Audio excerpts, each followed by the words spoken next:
Subscribe कीजिए 10th class गणित channel को और बेल आइकन को दबाइए लेटेस्ट वीडियो देखने के लिए। हेलो फ्रेंड्स, चलिए आज इस वीडियो में हम प्रश्नावली 3.2 का प्रश्न नंबर 1 हल करेंगे। इसमें दो क्वेश्चन हमें दिए गए हैं तो दोनों को अलग अलग हल करेंगे। पीछे वाली वीडियो में मैंने प्रश्नावली 3.1 के 3 क्वेश्चन है वो मैंने अलग अलग 3 वीडियो में बता दिए हैं। अगर वो वीडियो नहीं देखी तो डिस्क्रिप्शन में आपको प्लेलिस्ट का लिंक मिल जाएगा, उस पर क्लिक करके आप पीछे वाली वीडियो देख सकते हैं। तो चलिए हम क्वेश्चन नंबर 1 को हल करते हैं। तो आप वीडियो को लाइक कर दीजिए और चैनल को सब्सक्राइब कर लीजिए ताकि ऐसी वीडियो आगे भी आपको मिलती रहे। तो क्वेश्चन नंबर 1 का पहला जो क्वेश्चन है वो देखिए, इसमें दिया गया है कि कक्षा 10 के 10 विद्यार्थियों ने गणित की पहली प्रतियोगिता में भाग लिया। यदि लड़कियों की संख्या लड़कों की संख्या से 4 अधिक हो तो प्रतियोगिता में भाग लिए गए लड़के और लड़कियों की संख्या ज्ञात कीजिए। अब देखिए, कक्षा 10 के विद्यार्थी है, कुल 10 विद्यार्थियों ने एक प्रतियोगिता में भाग लिया और जो लड़कियों की संख्या है वो लड़कों की संख्या से 4 अधिक है। तो हमें ज्ञात करना है कि लड़के और लड़कियों की संख्या में बतानी है।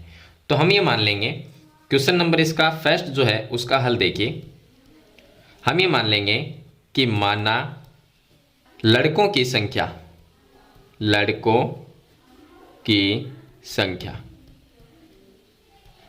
संख्या को हम x मान लेते हैं और लड़कियों की संख्या को हम y मान लेते हैं, क्योंकि हमें तो लड़कों और लड़कियों की संख्या अलग अलग निकालनी है।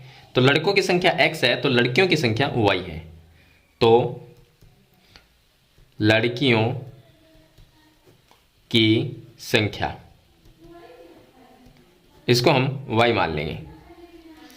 अब देखिए, कुल जो विद्यार्थी है हमारे पास में वो है कुल जो विद्यार्थी है वो 10 है, यानी कि 10 विद्यार्थियों ने पहली प्रतियोगिता में भाग लिया। तो अगर हम लड़के और लड़कियों की संख्या को जोड़ते हैं तो वो कितने के बराबर होनी चाहिए? 10 के बराबर होनी चाहिए, क्योंकि कुल 10 विद्यार्थियों ने पहली प्रतियोगिता में भाग लिया। तो अब देखिए, यहाँ पर पहले जो हम समीकरण बनाएंगे वो इस तरह से बनाएंगे कि लड़कों की संख्या प्लस में लड़कियों की संख्या y, अगर दोनों को जोड़ दिया जाए तो कुल विद्यार्थी 10 होते हैं, क्योंकि इसमें लड़कियां 10 में क्या है, लड़कियां भी है और लड़के भी हैं। तो लड़के और लड़कियां दोनों की संख्या को जोड़ दें तो वो 10 के बराबर होंगे। तो ये तो बन जाएगी समीकरण नंबर 1। अब दूसरे समीकरण देखिए प्रश्न के अनुसार, तो हम लिखेंगे प्रश्न के अनुसार दूसरे जो समीकरण है वो कैसे बनाएंगे। दूसरे समीकरण में ये लिखा गया है, बनाने के लिए प्रश्न में लिखा गया है कि लड़कियों की जो संख्या है वो लड़कों की संख्या से 4 अधिक है। तो लड़कियों की संख्या कितनी है? लड़कियों की संख्या y है, तो यहां पर मैं लिख देता हूं y बराबर में लड़कों की संख्या x है, तो ये x लिख दिया। अब प्रश्न में ये लिखा है कि जो लड़कियों की संख्या है वो लड़कों की संख्या से 4 अधिक है। तो लड़कों की संख्या से 4 अधिक है, इसलिए हमने लड़कों की संख्या में 4 को प्लस कर दिया। अगर आपको इस तरह समझ में ना आए तो आप ऐसा समझ सकते हैं कि जो लड़कियों की संख्या है वो लड़कों की संख्या से 4 ज़्यादा है। तो ये तो 4 ज़्यादा है, अगर हम दोनों को बराबर करना चाहें तो 4 को किस साइड में प्लस करेंगे? तो लड़कों की तरफ प्लस करेंगे, क्योंकि ये तो 4 ज़्यादा है लड़कों से, जो लड़कियों की संख्या है वो 4 ज़्यादा है, तो इसमें 4 प्लस कर देंगे, दोनों जो साइड है वो बराबर हो जाएगी। तो इस तरह से आप समझ सकते हैं। तो ये बन जाएगी समीकरण नंबर 2। अगर आप इसको ऐसा लिखना चाहिए तो x को हम यहाँ पर पहले लिख लेंगे, तो आप ऐसा लिख सकते हैं x माइनस वाई और प्लस में 4 इज इक्वल टू 0, ऐसा भी लिख सकते हैं आप इस समीकरण को। तो ये समीकरण नंबर हम नाम दे देते हैं इसको 2। ये 2 समीकरण हो गए। अब इस प्रश्न में क्या करना है कि हमें निम्न समस्याओं में रैखिक समीकरणों के युग्म बनाए। तो हमने रैखिक समीकरण तो बना दी और उनके ग्राफ या विधि से हल ज्ञात करने हैं। तो यहाँ पर हमें ग्राफ बना के इसका हल है वो ज्ञात करना है, मतलब कि ग्राफ बना के ये बताना है कि लड़कों की संख्या कितनी है और लड़कियों की संख्या कितनी है। तो 2 समीकरण तो हमने बना ली, अब दोनों समीकरण से हम ग्राफ बनाएंगे तो उससे पहले x और y का मान निकालना होगा। तो चलिए x y का मान ज्ञात करते हैं। तो समीकरण 1 से देखिए, यहाँ पर मैं लिख देता हूँ समीकरण 1 से मान निकालते हैं। तो समीकरण 1 है x प्लस वाई बराबर 10, ये समीकरण नंबर 1 है।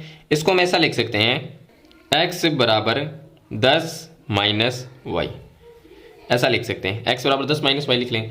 अब यहाँ पर y का मान रखेंगे तो x का मान आता रहेगा। तो चलिए y का मान हम अपनी मर्जी से 2 रख लेते हैं। या 0 रखें तो 0 रख सकते हैं, चलिए 0 रख लेते हैं। तो y बराबर हमने रखा 0, तो x का मान क्या आएगा, तो x बराबर 10 माइनस 0 हो जाएगा। तो 10 माइनस 0 का मतलब 10 आ गया। इस बार हम y का मान 1 रख लेते हैं, तो x बराबर क्या आएगा, 10 माइनस 1 बराबर में 9 आ जाएगा। अब हम y का मान रख लेते हैं 2, तो ज़्यादा नहीं रखने, बस 3 बार मान रख लेते हैं, x हो चाहे y हो। तो y का मान 2 रखेंगे तो x बराबर आएगा, x बराबर 10 माइनस y है, तो 10 माइनस y का मान 2 रख देंगे तो यह 8 आ जाएगा। यहाँ पर मैं इसके सारणी बना देता हूँ, तो ये सारणी में x और y लिख देंगे। यहाँ पर आ जाएगा ये x, ये y आ जाएगा, 3 इसके अंदर कॉलम बनाएंगे। तो x का मान क्या है देखिए, y का मान 0 तब x का मान 10 आया, y का मान 0 तो x का मान 10 आया, y का मान 1 तो x का मान 9, ये 1 है तो ये 9 आ गया, और y का मान 2 है तो ये 8 आ गया, तो ये 2 और ये 8। तो एक तो सारणी हमने बना ली पहले समीकरण से। अब हम दूसरे समीकरण से दूसरे सारणी बनाएंगे। तो दूसरे जो समीकरण है वो ये है x माइनस वाई प्लस 4 बराबर 0, x माइनस वाई प्लस 4 बराबर 0, ये समीकरण। अब देखिए यहाँ पर x रख लेते हैं, बाकी को सभी उधर ले जाते हैं। तो x बराबर क्या आएगा, x बराबर y माइनस में 4, ये आ जाएगा, क्योंकि y इधर जाएगा तो प्लस में होगा और 4 को इधर लेके जाएंगे तो 4 माइनस में होगा। अब इसमें y का मान रख लेते हैं, तो y बराबर 0 ही रख लेते हैं। y का मान अगर 0 रखेंगे तो x बराबर क्या आएगा, x का मान आएगा 0 माइनस 4, तो माइनस 4 आएगा। और y का मान रख लेते हैं 1, y का मान अगर 1 रखते हैं इसमें तो x का मान क्या आएगा, x बराबर 1 माइनस 4, तो बराबर में माइनस में 3। और अब y का मान हम रखते हैं 2, अगर 2 रखेंगे तो x का मान आएगा 2 माइनस 4 बराबर में माइनस 2। तो इससे हम दूसरे सारणी बनाते हैं। तो दूसरे सारणी में चलिए मान लिख देते हैं, ये आ गया x और ये y हो जाएगा, 3 इसमें कॉलम बना लेंगे। तो y का मान 0 तो x का मान माइनस 4, ये 0 ये माइनस 4, यहाँ पर 1 तो ये माइनस में 3, और यहाँ पर 2 रखा था y का मान तो माइनस 2 आया x का मान। तो ये हमने सारणी बना ली। तो 2 सारणी बन गई। अब हम इसका ग्राफ बनाएंगे। चलिए अब इसका ग्राफ बनाते हैं। तो ग्राफ में पहली सारणी में मान देखते हैं। तो पहली सारणी में x का मान 10 और y का मान 0। तो यहाँ पर देखिए x का मान तो 10 ये है और y का तो 0 ही हो गया, तो इसी पे पॉइंट यहाँ पर लगा देंगे, एक बिंदु आ जाएगा। चलिए दूसरा मान देखते हैं, x का मान 9 और 1 है, उसके बाद में 8 और 2 आ जाएगा।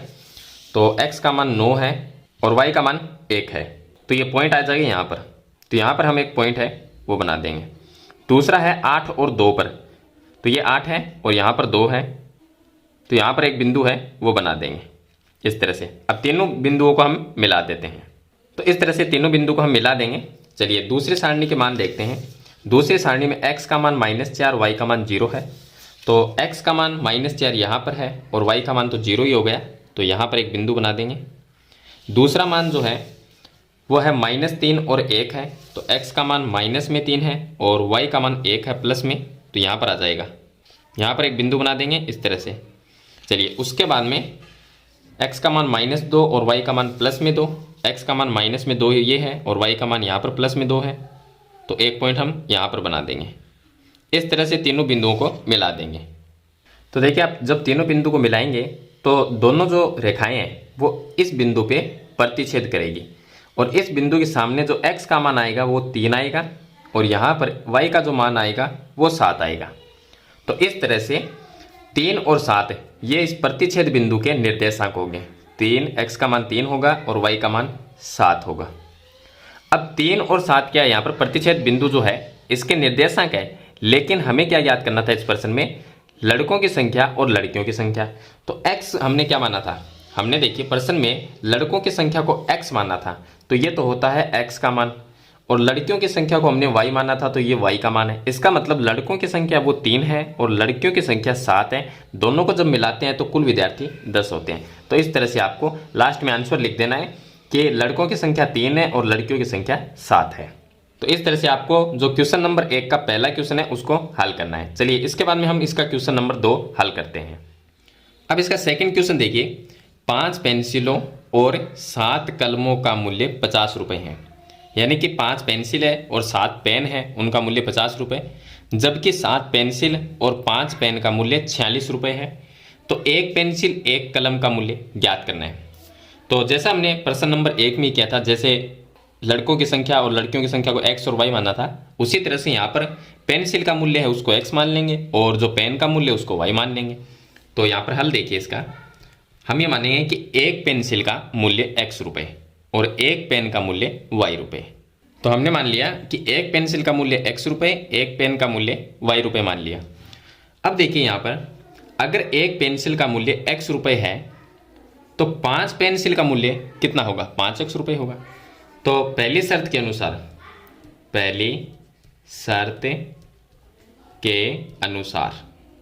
ये प्रश्न की पहली शर्त है, इसके अनुसार क्या होगा कि एक पेंसिल का मूल्य x रुपये तो 5 पेंसिल का 5x रुपये, तो ये तो हो गया 5x प्लस में एक पेन का मूल्य y रुपये तो 7 पेन का मूल्य 7y रुपये और बराबर में कुल रुपए कितने हैं 50, तो ये आ गया 50। ये बन गए समीकरण नंबर 1। अब आती है दूसरी शर्त।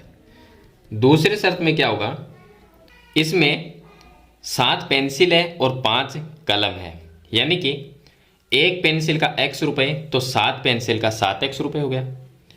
तो ये आ जाएगा 7x प्लस में एक पेन का मूल्य एक पेन का मूल्य y रुपये तो 5 जो कलम है उसका मूल्य 5y रुपये हो जाएगा। तो ये आ गया 5y। दोनों को अगर जोड़ते हैं तो 46 रुपये आते हैं, तो ये आ गया 46 रुपये। तो ये बन गए समीकरण नंबर 2। अब 2 समीकरण आ गए हमारे पास में। अब इसको हमें क्या करना है कि पहले 2 रैखिक समीकरण बनानी थी, वो तो हमने बना दी। इसके बाद में ग्राफ विधि से इसको हल करना था, तो इसका ग्राफ बनाएंगे और इसको हल करेंगे। तो उससे पहले दोनों समीकरण से 2 सारणी बनानी पड़ेगी। तो चलिए हम 2 सारणी है वो बनाते हैं। कैसे बनाएंगे, समीकरण 1 लेंगे। समीकरण 1 है 5x प्लस में 7y बराबर में 50। यहाँ से x का मान निकाल लेते हैं। तो x बराबर क्या आएगा, x बराबर 50 अपनी जगह है, 7y इधर चला जाएगा तो माइनस में 7y बट्टे में ये 5 आ जाएगा। अब इसके अंदर हम y का मान रख देंगे, अपनी मर्जी से कोई भी मान रख सकते हैं। मैं y का मान 0 रख देता हूँ। y का मान मैंने 0 रखा तो x का मान क्या आएगा, x का मान आएगा 50 माइनस, यहाँ पर 0 रख के 7 से गुणा करेंगे तो 0 ही रहेगा और बट्टे में आ जाएगा 5। अब ये आ जाएगा 50 माइनस 0, तो 50 बट्टे 5 ही आएगा और 50 बट्टे 5 का मतलब कितना हुआ, 10 हुआ, क्योंकि 50 में 5 का भाग देंगे तो 10 आएगा। तो x का मान 10 आ गया। y का मान यहाँ पर हम कुछ ऐसा मान रखते हैं जिससे 5 का भी भाग चला जाए। अगर मैं यहाँ पर 1 रखूँगा तो ये 7 होगा, 50 माइनस 7 होगा तो 43 रहेगा। 43 में 5 का भाग पूरा तो जाता नहीं। अगर आपको पॉइंट में उत्तर लिखने हैं तो लिख सकते हो आप। तो यहाँ पर कुछ मान ऐसा सोच लें कि यहाँ पर मैं 5 ही रख दूँ, यहाँ पर 5 रखने पर ये 35 हो जाता है, तो y का मान मैं 5 रख देता हूँ। चलिए, तो x का मान क्या आएगा, x बराबर 50 माइनस 5 रख के 7 से गुणा करेंगे तो 35 आएगा और बट्टे में 5। 50 माइनस 35 करेंगे 15 बट्टे 5, तो ये आ जाएगा 3। तो x का मान 3 आ जाएगा। चलिए एक मान और रख लेते हैं, तो y का मान यहाँ पर मैं 10 रख देता हूँ। ज़रूरी नहीं है आप 10 रखो, आप कुछ भी मान रख सकते हो यहाँ पर अपनी मर्जी से। तो मैंने 10 इसलिए रखा कि यहाँ पर थोड़ी कैलकुलेशन सरल हो जाएगी, क्योंकि यहाँ पर 10 रखने से ये 70 होगा। 50 माइनस 70 का मतलब होगा -20 और -20 में 5 का भाग देंगे तो माइनस में 4 आ जाएगा। इसलिए मैंने y का मान 10 लिया है। तो x बराबर आ जाएगा 50 माइनस, अब y का मान 10 रखना है, 10 रख के 7 से गुणा करेंगे तो 70 बट्टे में 5 है, ये बचेगा माइनस में 20 बट्टे 5, तो ये आ जाएगा माइनस में 4। 20 में जब 5 का भाग देंगे तो -4 आएगा, क्योंकि ये माइनस में 20 है। अब इसके सारणी है वो यहाँ पर बना देता हूँ मैं। सारणी में x y का मान लिख देते हैं। यहाँ पर आ जाएगा ये x और ये आ गया y, 3 इसमें कॉलम बना देते हैं।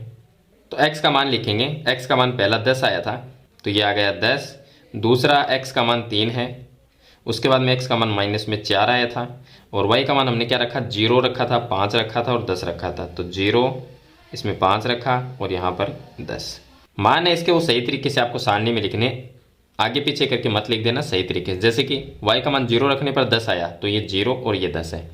5 रखने पर x का मान 3 आया तो ये 5 और 3 है। इस तरह से ध्यान रखना है। चलिए दूसरी सारणी जो समीकरण है उससे हम दूसरी सारणी बना लेते हैं। दूसरी समीकरण 7x प्लस 5y बराबर 46, 7x प्लस में 5y बराबर में 46। तो यहाँ से हम क्या करेंगे, यहाँ से y ले लेते हैं, तो यहाँ से y का मान निकाल लेते हैं। आप x का भी निकाल सकते हो, y का इसलिए क्योंकि थोड़ा सा हो सकता है सरल हो जाए। तो यहाँ पर मैं y बराबर लिख सकता हूँ 46 माइनस में 7x और बट्टे में आ जाएगा इसके 5। तो y का मान यहाँ पर 0 रख देते हैं, y बराबर मैं 0 ही रख लेता हूँ, जो भी मान आएगा चलिए पॉइंट में आएगा। तो 0 रखने पर ये आ जाएगा y का मान, तो y बराबर आएगा, सॉरी x का मान 0 रखना है, x बराबर 0 क्योंकि यहाँ पर x है तो x का मान 0 रखना है। तो x का मान 0 रखेंगे तो y बराबर 46 माइनस ये पूरा पद 0 हो जाएगा और बट्टे में 5, तो 46 बट्टे 5, इसका मतलब होता है 9.2 ये मान आ जाएगा। और x का मान इस बार हम रख लेते हैं 1 रखेंगे तो y बराबर क्या आएगा 46 माइनस 1 रख के 7 से गुणा करेंगे तो 7 बट्टे में 5 और 46 माइनस 7 करेंगे तो ये आ जाएगा 39 बट्टे 5। 39 में 5 का भाग दे देंगे तो ये आ जाएगा 7.8, तो यहाँ पर लिख देंगे 7.8।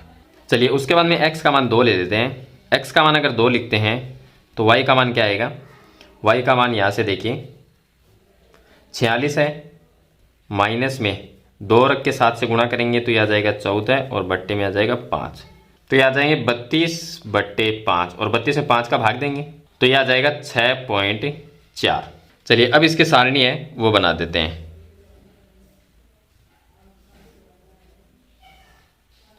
तो यहाँ पर x और y लिख देंगे, ये x और y 3 इसमें कॉलम बना लेंगे। तो चलिए x का मान लिखते हैं, x का मान हमने 0 रखा तो y का मान 9.2 आया, 9.2। x का मान 1 रखा तो y का मान 7.8 आया। उसके बाद x का मान 2 रखा तो y का मान 6.4 आया। चलिए अब इसका एक ग्राफ है वो बनाते हैं।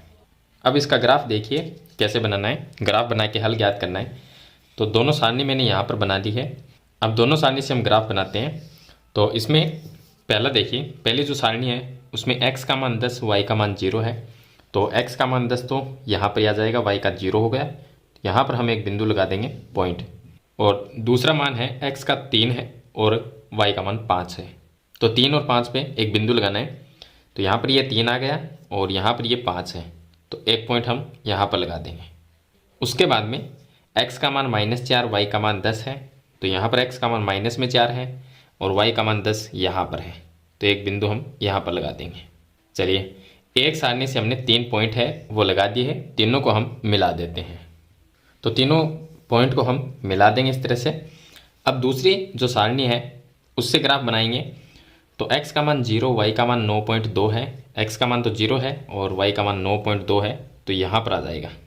यहाँ पर हम एक पॉइंट लगा देंगे। इसमें देखिए छोटे छोटे पॉइंट मैंने पहले से इसलिए लगा रखे हैं ताकि जो ग्राफ है वो हमारा एक बिल्कुल सही तरीके से बने। चलिए उसके बाद में x का मान 1 और y का मान 7.8 है। x का मान 1 यहाँ पर है और y का मान 7.8 यहाँ पर है, तो एक पॉइंट मैं यहाँ पर लगा देता हूँ। चलिए उसके बाद में x का मान 2 और y का मान 6.4, x का मान 2 यहाँ पर है और y का मान 6.4। देखिए ये 6 है, इससे ऊपर ही आएगा 6.4, तो यहाँ पर आएगा, तो एक पॉइंट यहाँ पर लगा देते हैं। अब तीनों बिंदु को मिलाएंगे। तो जैसे ही हम तीनों बिंदु को मिलाते हैं तो दोनों जो रेखाएं हैं वो एक दूसरे को इस बिंदु पे काटती है। अब इस बिंदु के जो निर्देशांक है वो हम लिख देंगे। तो इसके सामने देखेंगे तो 5 आता है y का मान, और x का जो मान है वो 3 है, यानी कि इसके जो निर्देशांक है x का मान 3 और y का मान 5 है। इसका मतलब ये हुआ कि जो हमारा आंसर है वो यही है, क्योंकि जो रेखाएं हैं जिस बिंदु पे प्रतिच्छेद करती है वहाँ से हमारा आंसर निकलता है। तो 3 और 5 है प्रतिच्छेद बिंदु। इसका मतलब हमने क्या माना था कि एक पेंसिल का मूल्य x, तो x का मान तो यहाँ से 3 है, तो ये मतलब कि एक पेंसिल का मूल्य 3 रुपये, ये हो जाएगा। एक पेन का मूल्य हमने y माना था, तो y का मान 5 है, इसका मतलब 5 रुपये। तो इस तरह से हम लास्ट में ये लिखेंगे कि एक पेंसिल है उसका मूल्य तो 3 रुपये और एक जो कलम है उसका मूल्य 5 रुपये आ जाएगा। तो इस तरह से आपको हल है वो ज्ञात करना है। तो ये होगा इसका क्वेश्चन नंबर 2। तो क्वेश्चन नंबर 1 में 2 क्वेश्चन दिए गए थे, मैंने आपको दोनों कंप्लीट बता दिए हैं किस तरह से इनको हल करना है ग्राफीय विधि से। तो मेरे ख्याल से ये क्वेश्चन आपको समझ में आ गए होंगे। फिर भी इसके बारे में कोई सवाल या सुझाव है तो मुझे कमेंट बॉक्स में ज़रूर लिखना। तो आज की वीडियो में इतना ही, मिलते एक नई वीडियो के साथ, तब तक के लिए थैंक यू।